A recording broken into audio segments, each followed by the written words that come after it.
Hauxe da jertxea. Odola diruditen orban gorriak ditu eta tiroketa batean 4 gazte hil ziren unibertsitateko izena darama. Kritikak berehala etorri dira eta Urban Outfitters enpresak merkatutik erretiratu du.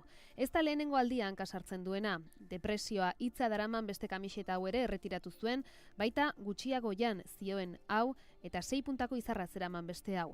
Kasualitatea edo komunikazio estrategia bat alda. Con una polémica así, ahora mismo entras en Google y está en todos lados. Está teniendo una cobertura total, que es algo que es gratis, entre comillas. Argi dagoena da doako publizitatea badela, hala esan digu Dimension agentziako Isusko Artabek.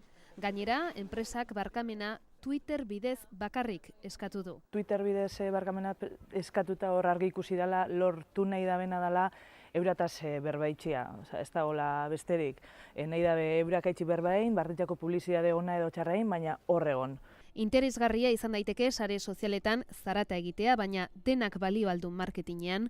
Nik uste rentable urteten dotzela, etikoa dan edo ez?